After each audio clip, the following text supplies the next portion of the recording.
So just a little bit about who I am and how my organization functions. So I work for the National Network to End Domestic Violence. We are the network of the state domestic violence coalitions.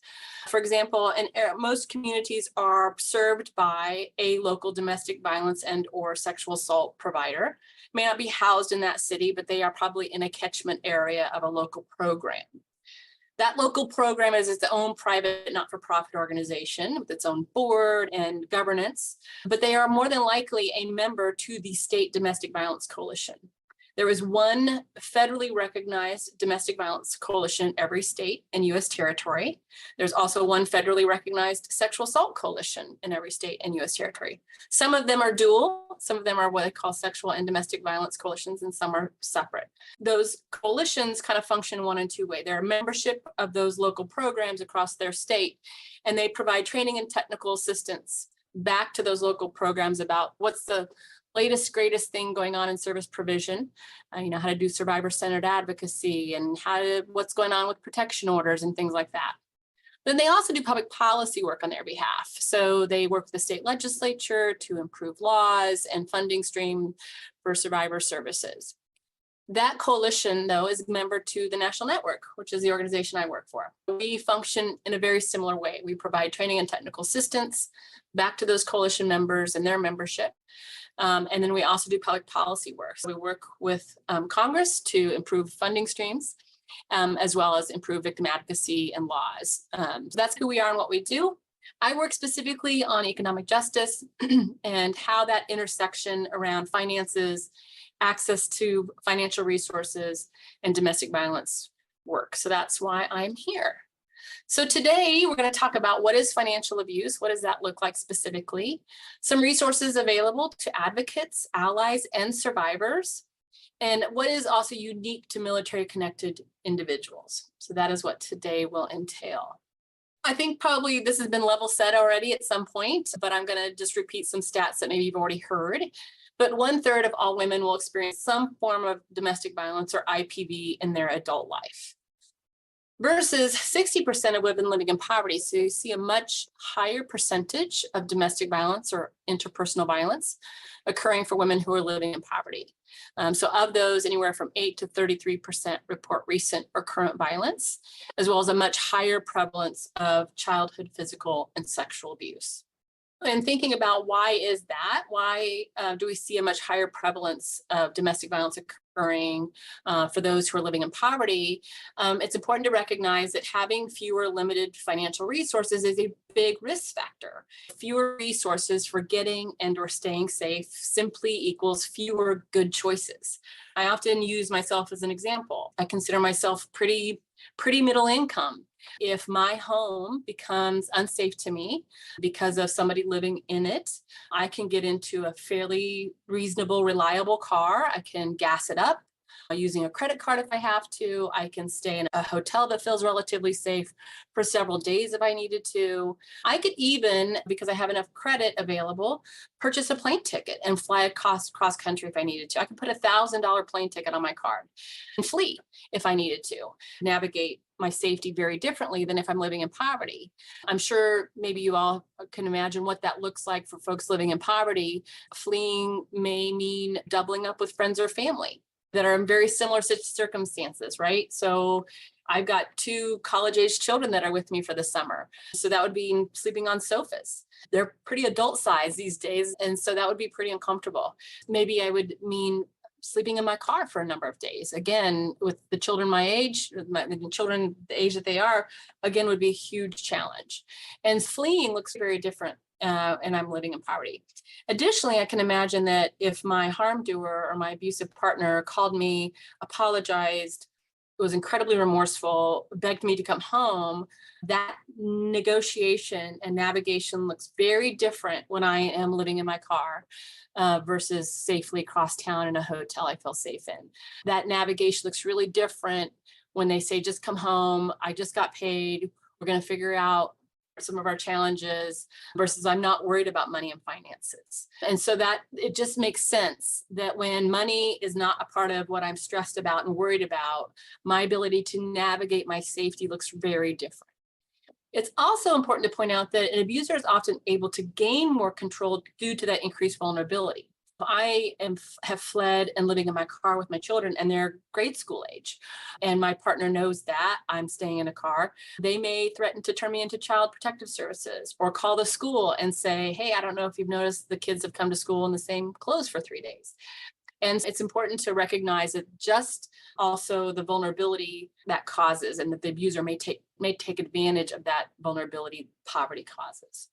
It's also important to recognize that abuse is often likely to last longer and result in more severe injuries when somebody's living in poverty. Again, simply because fleeing looks very different when you are living in poverty. And so you may not flee at all. So the abuse may last longer and also then result in more severe injuries. There's a comment here that they said, I think having limited financial resources causes the abuser to take it out on others around them. So I think it's important to note that, and we'll get this in the next slide. So I want to put a pin in that. We're going to talk about what some of the causes are in just a little bit, but it's important to recognize that it does not mean that those living in poverty are more violent. And it also does not mean that those living with plenty of financial resources are not experiencing or at risk for experiencing abuse. It simply means that if I'm experiencing violence and poverty, that those two coming together creates intensified risk, right? Again, folks who are living in poverty are not more violent or more susceptible to violence. They may be more susceptible to violence because of the poverty, but that does not mean they've made poor choices or that they are more violent because they are living in poverty. Let's talk about what is financial abuse. It's a form of domestic violence. It's not domestic violence and financial abuse. You'll see in the power and control wheel that it is one of the tactics used within domestic violence. And at the core of domestic violence is power and control. It is not anger management. It is not drugs and alcohol. It is not stress. At the center of domestic violence is power and control. And it's one person, it is a pattern of abusive behavior used to gain and maintain power and control within that relationship. If it was purely stress, then everybody would be at risk. Their CO would be at risk. Their best friend would be at risk. But most domestic violence is occurring within the family home.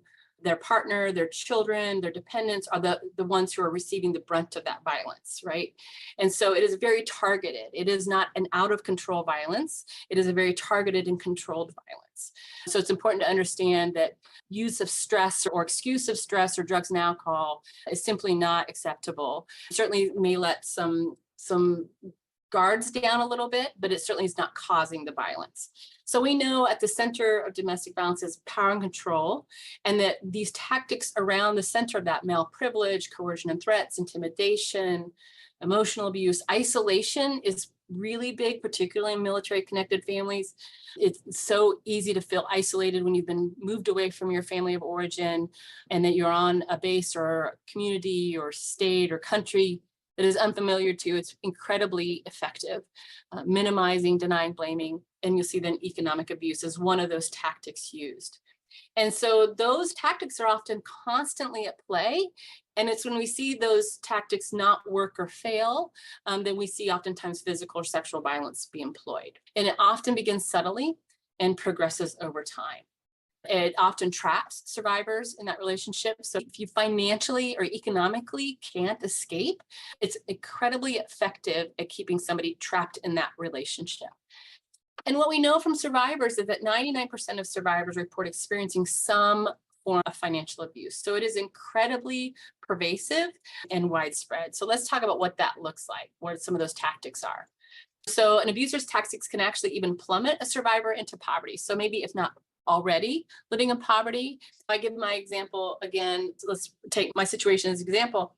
Even though I'm middle income, if I have to flee over and over again and start over constantly, first and last month's rent, moving, replacing furniture and things, and all of that comes with starting over multiple times, I may then actually move myself from middle socioeconomic status to a lower socioeconomic status. The violence itself can actually plummet somebody into poverty. And some of the tactics we see where economics and finances are used by the partner to control, things like harassing them at their workplace, calling them over and over again, harassing them, even threatening them in the workplace, where they may already also be underemployed. And we see this actually a lot with military connected folks who are dependents, that maybe they have had to move multiple times. So it's hard to get a solid work history. So maybe have a degree in some higher education and yet having to work a more frontline job just because they're having trouble establishing themselves long term. So they may be already underemployed and then being harassed in the workplace. Things like ruining their credit or identity. Identity theft is a huge piece of that. So taking out loans or lines of credit that they're unfamiliar about, causing an eviction, particularly if they are living obviously off post.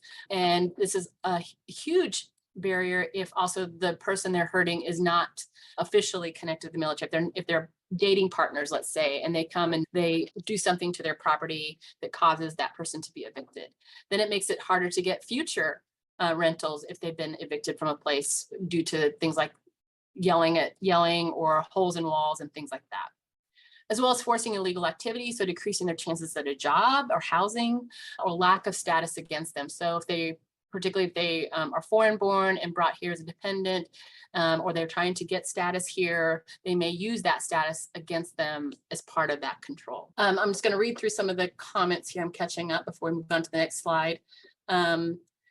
Not paying bills, yes, another form of financial abuse when both people are on mortgage or bills. Great example.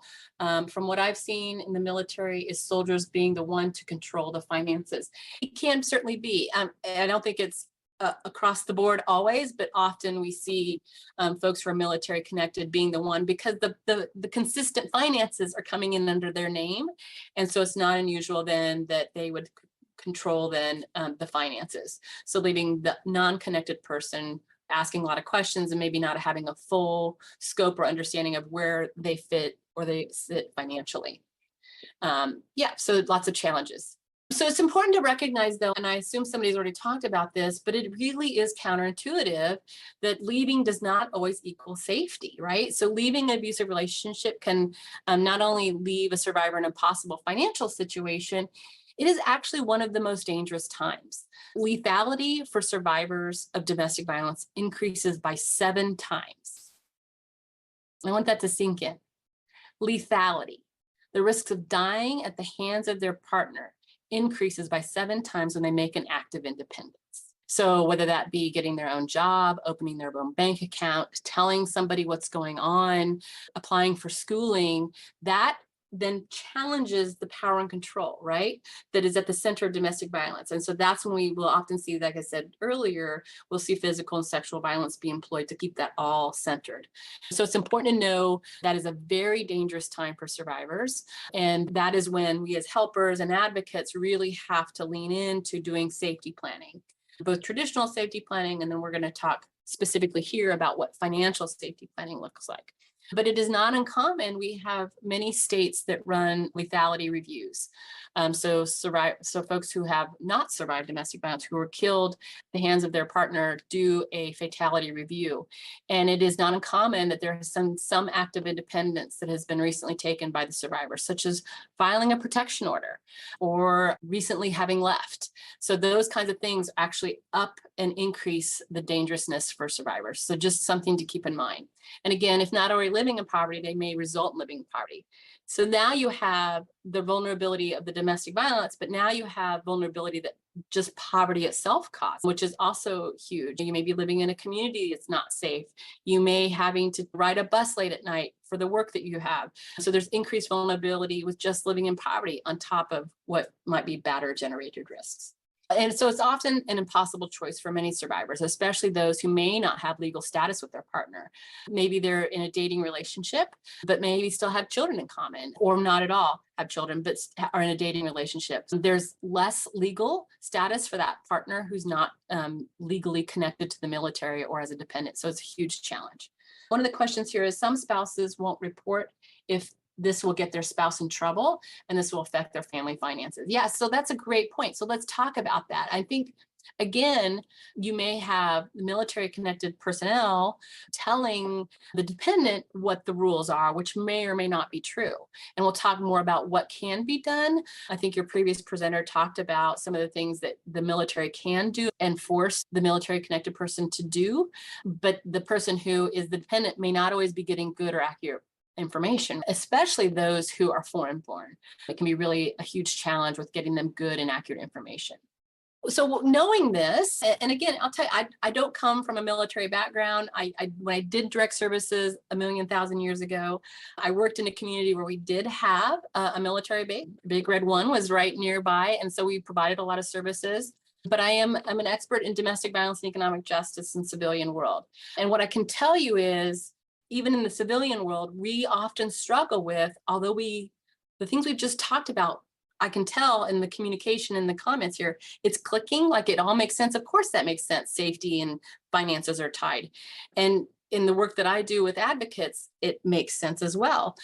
And yet we know that economic justice and financial empowerment often is not high priority when working with survivors. And yet that is typically one of the things that they are most worried about. People, we find out, helpers often don't have the information or skills they need to be successful to have these conversations about money and finances. And the services themselves are not always reflective of the need. And so when we look at that and ask ourselves, why are what we're offering and talking to survivors about not really measuring up to what we know is one of the biggest stressors and also risk factors for survivors. And so what we learned in the civilian world is that advocates and helpers often don't feel confident themselves. They themselves have never been taught this, and you may all be in similar circumstances. For many advocates, they themselves may be struggling. They may be struggling because they are also struggling financially. And so talking to other people about money and finances and budgeting when you yourself are struggling to make ends meet can be a huge challenge. Additionally, we know the statistic, 1 in 3 women have been or are survivors of domestic violence. So they themselves may be struggling with domestic violence or surviving domestic violence. And it's often a huge challenge, as well as maybe just not being able to always find the time to do it. And so we really focused at the National Network at really trying to put a spotlight on this issue, carve out time, sanction talking about money and finances. I think a long time ago, we used to see, oh, we'll do that when we have time. We'll talk about budgeting. We'll talk about public benefits when we have time. And what we're hearing from survivors over and over again is this is primary. This is one of my biggest concerns. If I can financially get safe, I can physically stay safe. And so this is huge. So we're learning how to find that sweet spot in the nonprofit advocacy world about how to incorporate economic justice work into our everyday advocacy, talking about it, talking about asking money, about finances, about stressors of finances. What does that look like? Creating a safe environment to have those dialogues about money and finances, and then really celebrating the successes that folks are having on an individual as well as a programmatic level. Oh, somebody asked, what are the stats on men? So the stats on men are about 1 in 7. To be clear, some of the stats are hard to judge on these because I want to talk about violence between two partnered people is not always domestic violence, right? It is certainly a red flag. It is certainly something we want to ask questions about and have concern about, but it's that power and control piece, right? So you can be partnered with somebody and commit an illegal act of violence, be held accountable by law, which you should be, but it may not fit an advocate's definition of domestic violence, which is that power control piece. You can actually be a victim of domestic violence with an advocate's definition of domestic violence and have no physical violence, but be in constant fear, right? And the fear is real. The fear is a rational fear. And so it takes a little bit of unpacking around that. It's not to say that men can't be victims of domestic violence. I'm not saying that at all. Physically, it's a little more challenging. Certainly we see it in same-sex partnerships at the same levels we see in opposite-sex partnerships. But it is one of the things you want to ask with folks anytime you're interviewing somebody about domestic violence is asking things like, tell me what it's like when your partner gets mad. Tell me what it's like. Tell me about the fear you feel, and really unpacking that. And so having those conversations, which can be complex, but you get to use your advocate brain around understanding what the difference is between physical violence between two people. Again, not acceptable, not okay, illegal, versus an advocate's definition of domestic violence, which may or may not always be the same. I hope that helps. So a little bit about what we're doing at the National Network. We are supporting innovative programming around financial empowerment, economic justice, supporting non-traditional match savings programs to help survivors save up money in savings account, one-to-one matches, those kinds of things. We're helping them do things like credit repair and micro lending, as well as financial literacy, which we're going to talk a little bit more about, and supporting education and job training for survivors. But we're really pushing the concept of compassionate assistance. And this is a bit of a new concept within our field about really just trusting survivors' journey and making access to resources and services as low and no barrier as possible. We don't want to ask people to jump through a bunch of hoops. We don't want to have people have to prove things, and that we want to make access as easy as possible. But we're doing a lot of our work in this area through our partnership with the Allstate Foundation. And we co-authored, it's been almost 20 years now, a curriculum that is available to anybody. Survivors can access it on their own. Helpers like you all can access this. It's available to anybody that wants to access it. And I'll talk more in the end how to get that. But it is a 5-part curriculum, financial literacy curriculum. And it's a very traditional financial literacy curriculum, and that we talk about budgeting and credit and loans and long-term planning. But what really sets this curriculum apart is much of module 1, which is we go heavily into safety planning. So we talk about what is financial abuse? What are the acts and tactics of domestic violence? And that it's used to gain and maintain power and control within the relationship. Things like controlling how money is spent, forcing someone to work or not allowing them to work. And we talk about ways to safely set money aside and create that go fund. I think one of the things that's really challenging about talking about a financially controlling relationship or domestic financial abuse within the context of domestic violence is the things that we tell survivors to do to stay safe are the exact opposite of what you do in a healthy financial relationship, right? In a healthy financial partnership, you talk about everything. You don't hide money. You make decisions about money together. Whereas when you're working with somebody who's a victim of domestic violence, you talk about how do you hide money? How do you create a go fund? What does that look like? Don't tell your partner your plans. Open up a secret bank account. So the exact opposite of what is good in a healthy relationship is helpful in domestic violence. And we had to get really creative. And this is really where survivors are going to lean on their helpers to help them think through what that looks like to create that go fund. I've had survivors save dollar bills and roll them up in the bottom of the curtains of their the hems of the curtains in their living room behind a couch. I had one survivor who, this was back when people wrote checks, but kept writing her check every time she went to the grocery store for $5 over, and then took that $5 out and rolled it up in a used tampon applicator and put it back in the container, the paper, and put it in the box until she saved $2,600 to retain an attorney. I worked with one survivor who wrote herself a letter from the company she worked for and said that her insurance premium was going up by $20 a paycheck. She wrote the letter to herself. It was not a real letter, but she sent it to herself at home, opened it in front of her partner and said, oh, my insurance premium is going up by $20. So a check is going to drop by 20. And then in the meantime, gone to HR and asked that $20 be taken out of her account into a whole separate savings account until she could start to save up money. So it's, again, being really creative. You have some unique access given that approximately when folks are getting paid and how they're paid. And some of the institutions they may be utilizing on post, if that's the case. So you have a unique advantage that many civilian advocates don't have available to them, with understanding everything there is to know about that employer, right? And the money coming in on the military side of that, which can be a huge help when exploring how to set money aside and talking about securing money. Just be really creative. I also want to point out with the emergence of the gig economy and how people are using fintech.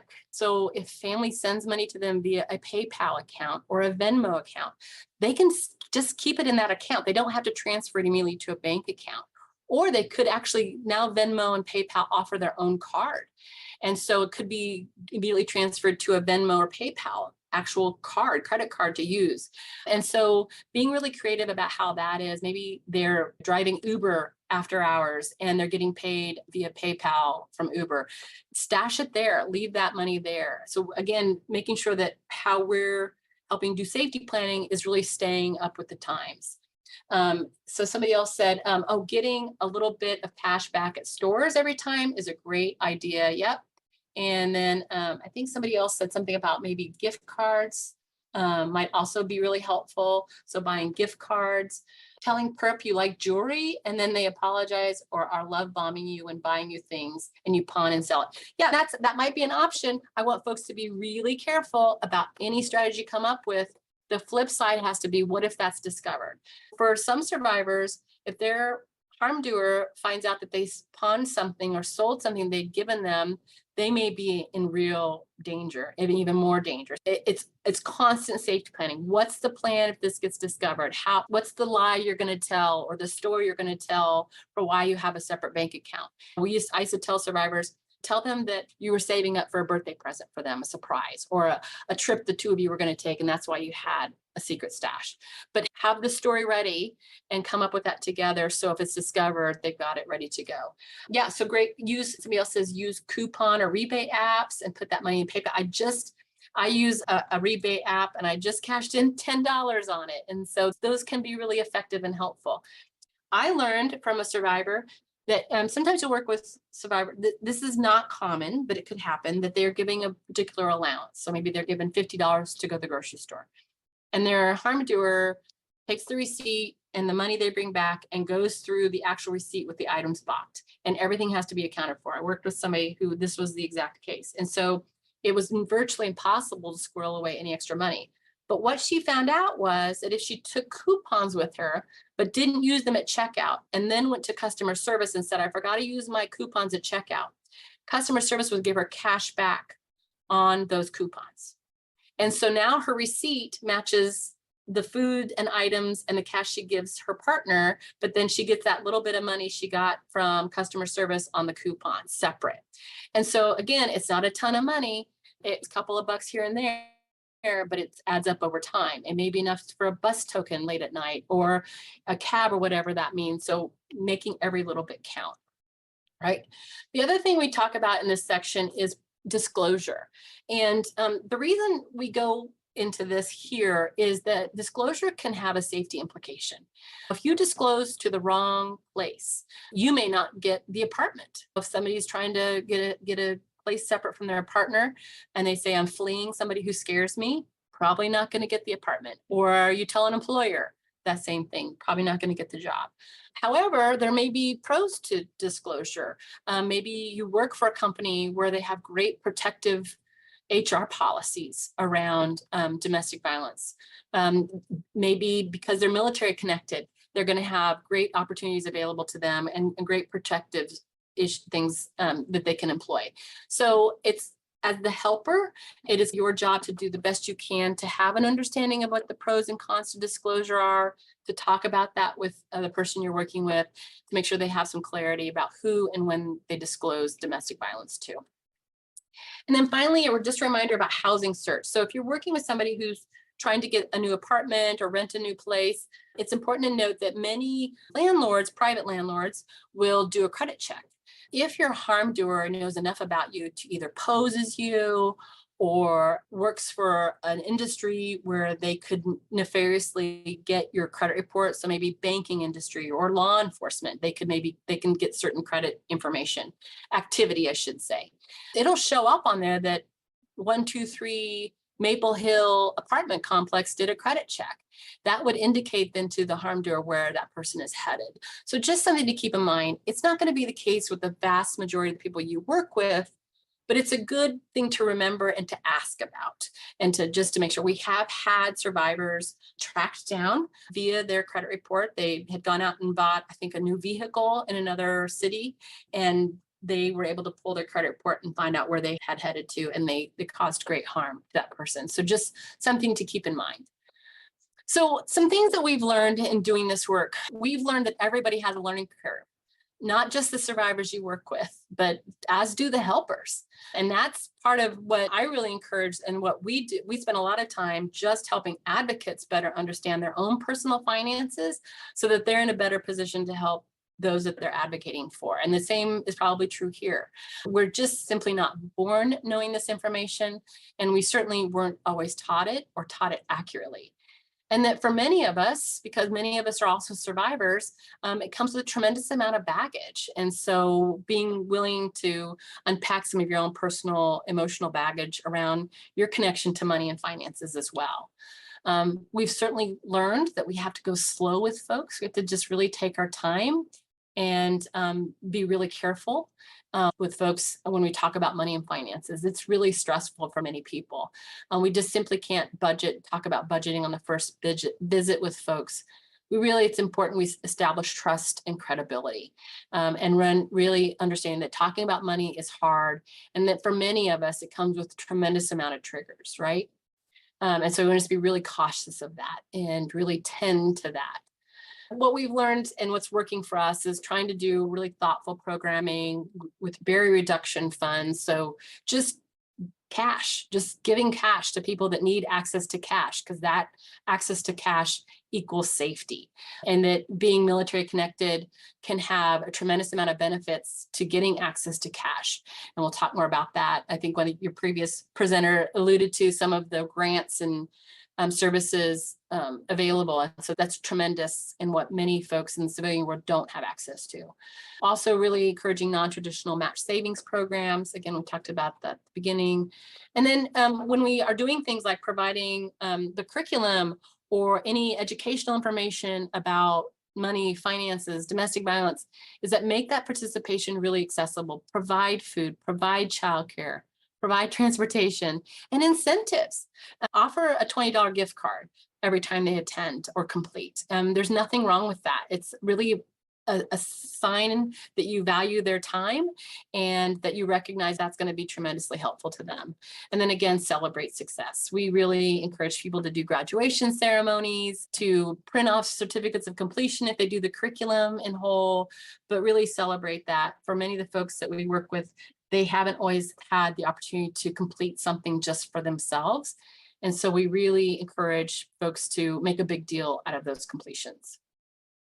So some things again, your previous presenter did a fantastic job of going over what some of the interventions that are unique to military can offer. And I am not an expert in this area, so we're going to piece it together based on the great information you just got. But the military protective orders of the MPOs, say it says no contact or communication with you, members of your family or household, which can include face-to-face, by telephone, writing, email. This includes social media as well as third party. So having your best friend do it or a family member do it, that's not allowable. That no contact means no contact. As well as stay away from the family home, whether it is on or off the installation, stay away from the children's school. They can require them to move back into government quarters or the barracks, as well as leave any public place if they are in the same place, location, or facility. But what is really unique about an MPO too is that certain activities or stop doing certain activities. It can require them to do things or stop them from doing certain things, which you can't get in a civilian order. Is just saying is going to say you can't be in the same space, may evict them from shared home, and a no contact order. But you cannot get a civilian order to force somebody to attend counseling. You'll never see that. So there's some really amazing things that an MPO can do that a civilian protection order cannot. This is something to remember, that this is available via an MPO. Additionally, it can also require the government that they surrender their government issued weapon. Commanders may tailor the order to meet the specific needs. So to be sure that let the commander know what would best protect you. If the survivor says, I don't care if he's got his firearm or access to it, the weapon. They've never threatened me with that. It's never been a concern. Then we listen to what the survivor is telling us. Or if the survivor says, if there's a fire in the home, I'm at increased risk, then that's when people have to act. So really listening to survivors and what they're the ones that have been navigating their survivorship and safety every single day. And so it's so important that we as helpers listen to what survivors say is going to be helpful and not decide for ourselves, oh, I know what this person needs and I'll go forward and do that. So really listening to survivors.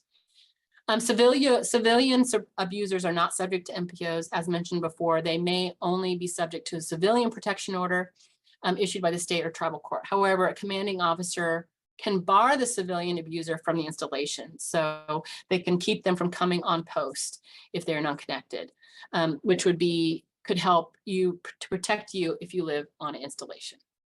So just some reminders about what might be helpful. So just for like, you again, may already be aware of this, Department of Defense announced in November of 2020, a training course for military first responders to better understand the role of technology in abuse. So this is really helpful. So those MPs and the folks that are first responders on the scene are getting better training on how things like technology, phones, social media, tracers, those kinds of things may impact domestic violence and or safety.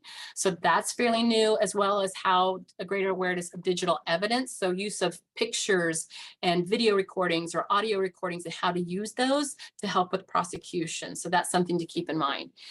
And every branch has a capacity to enforce, must provide for family members mandate. So you can have a CO that says you have to provide finances for your partner. You have to pay these XYZ bills, or you have to continue to pay the rent, or those kinds of things.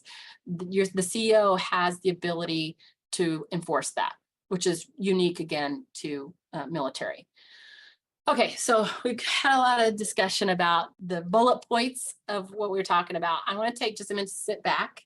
I want to put you in a place where I'm going to ask you guys some questions if you're comfortable, or we can just answer in our heads, because I know we don't have the ability to do lots of chat or Q&A through this format. But this is a great tool to use, just thinking about this for yourself before we do this with other people. So I want you to, for just a minute, to think about your own family of origin, your own childhood. I want you to think about what you learned about managing money. What were you taught by your family of origin about money and finances? What messages were you given, either overtly or covertly, spoken or observed?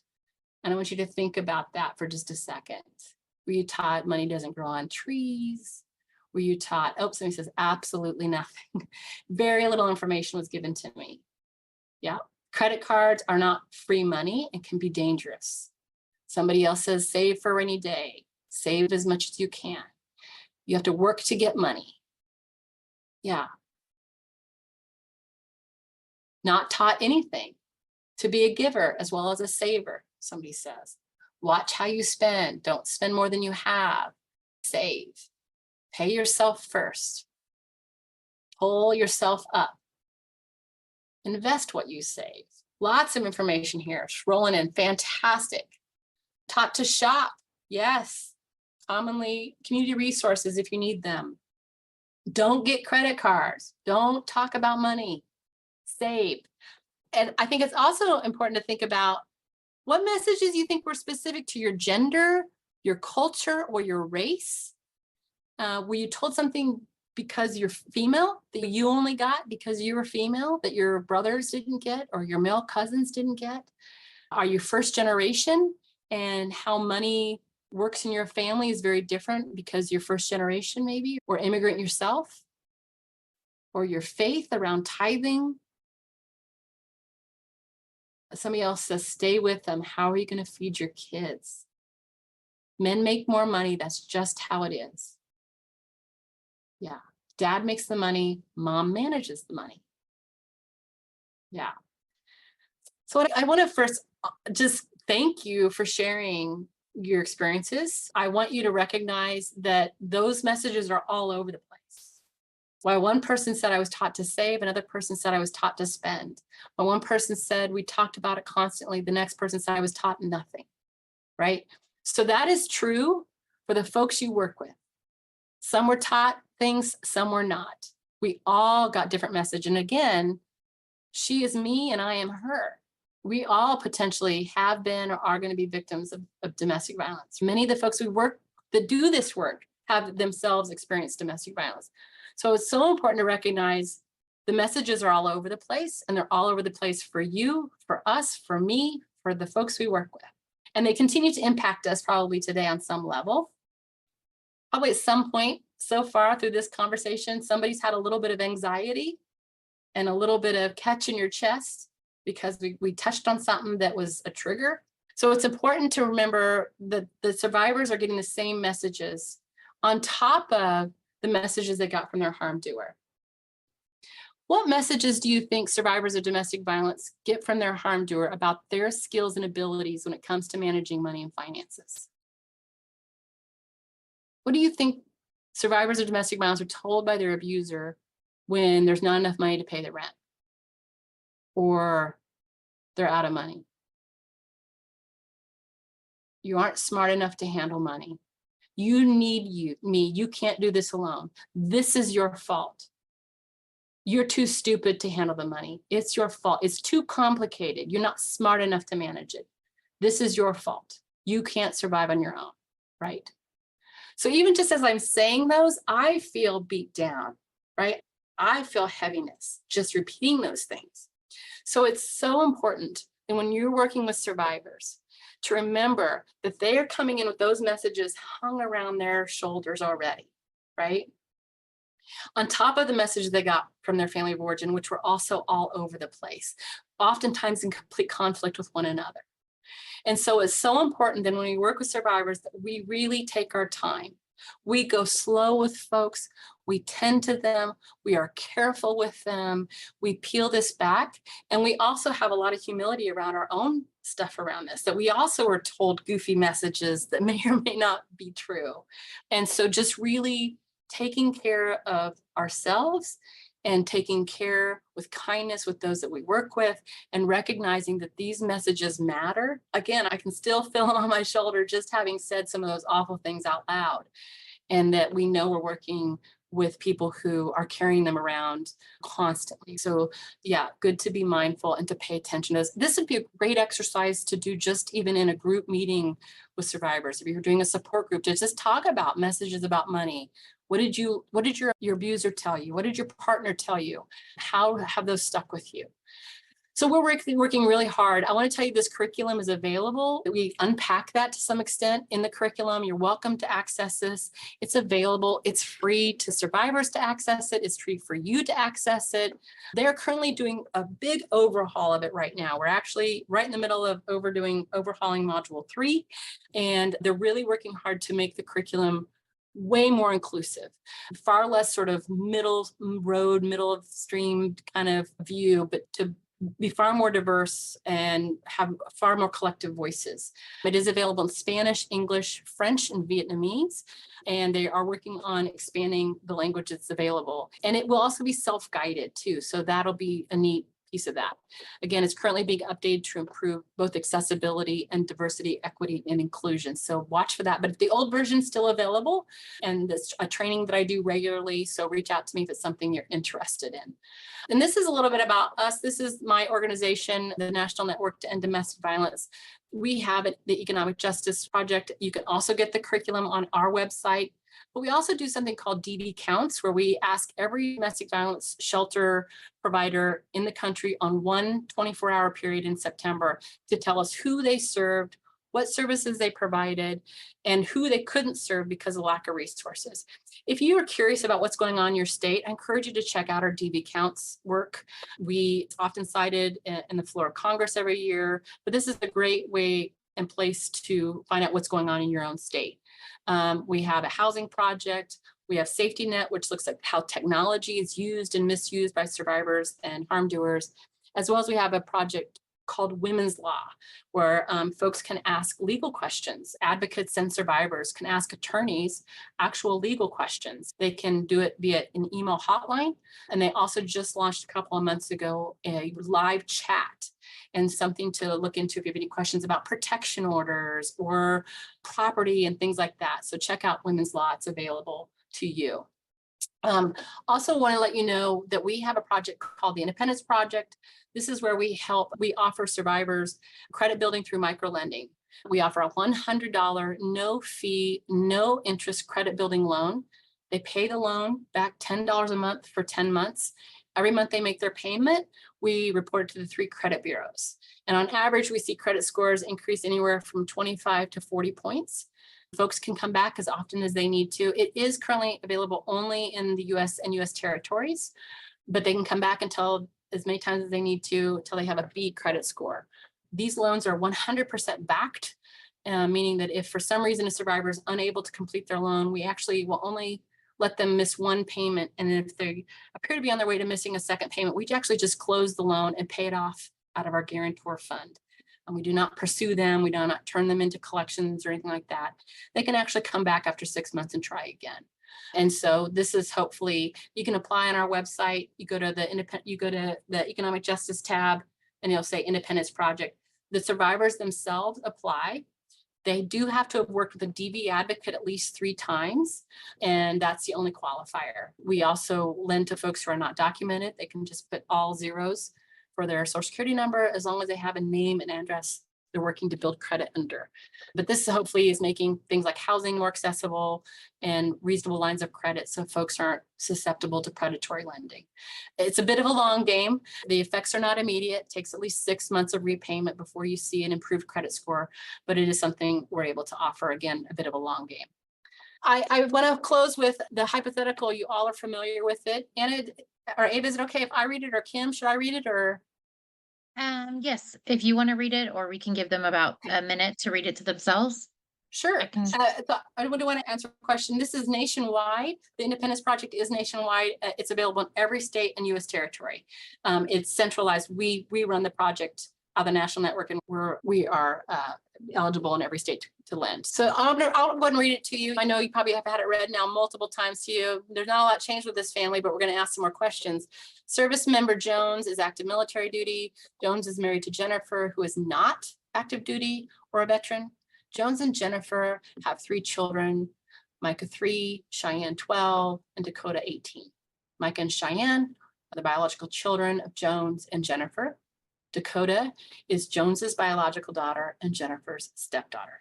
Jones is stationed in Alaska and lives on base. Jones has committed acts of domestic violence, including sexual assault against Jennifer. Jones has also stalked Jennifer. Jennifer and Jones are now estranged, and Jennifer lives off the installation with the 3 kids. Now that Jennifer and Jones are separated and Jennifer is living off the installation with the 3 kids, Jennifer is paying for housing and food for the 4 of them without any federal contribution or financial contributions from Jennifer's estranged spouse. Jennifer has sought out and paid for counseling for the older children, including her stepdaughter, without any assistance from Jones. Military investigation into Jones's conduct is ongoing. Jennifer is juggling many pieces with the children, work, and stress from their estranged spouse behavior. They have expressed to the military victim advocate they need financial and other support. So the first question is, what issues might the military advocate see in this scenario regarding Jennifer's financial needs?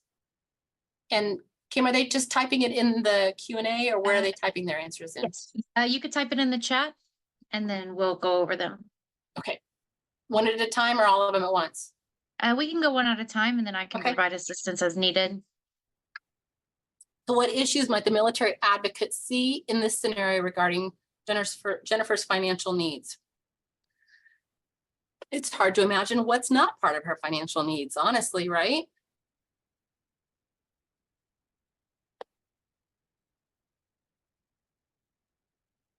She needs everything. Yes. Access to everything, access to accounts, excess costs, childcare, mental health, immediate assistance, large scope of her need. Issues can be attempted control by service member if they are the breadwinner, right?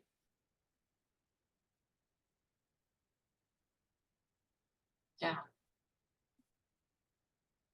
Access to everything. Yeah, it's huge. I can just, in reading that scenario, I feel the financial stress that Jennifer feels. And how tempting would it be with all that stress when Jones calls and says, just come home? How tempting is that?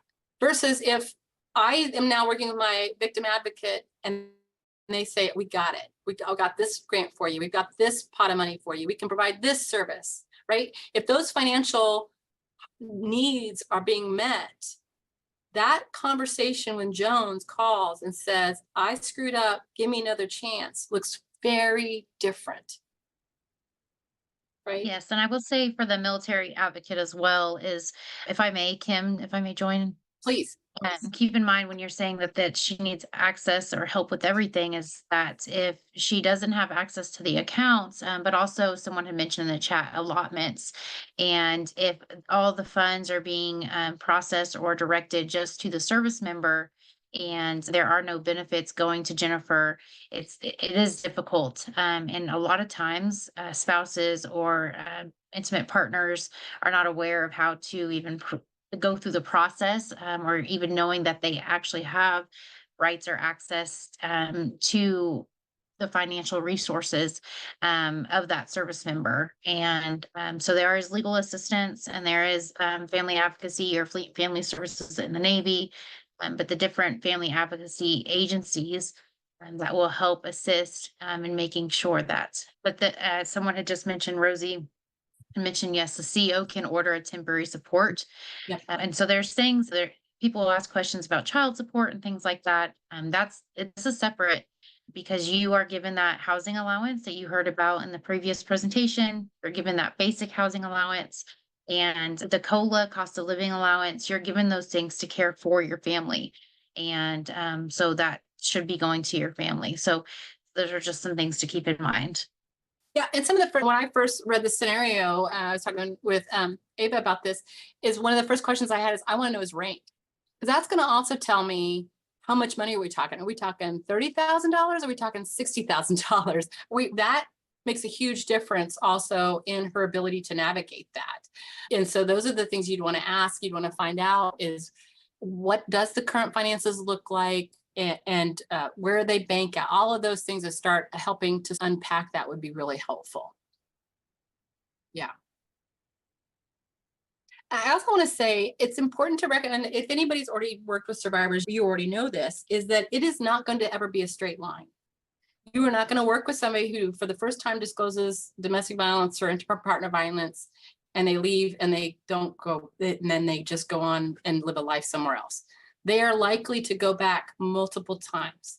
And that is very normal. It is not because they are not smart. It is not because they make bad choices. It is because they married for the same reasons we all married, because they wanted a life together with this person. They believe in this person.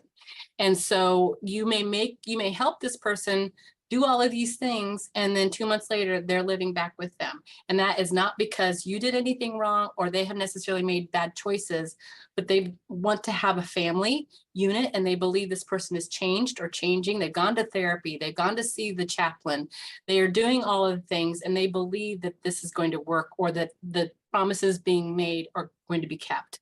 And so just know that it's not ever going to be a straight line, and that's okay. It's not your journey, it's their journey.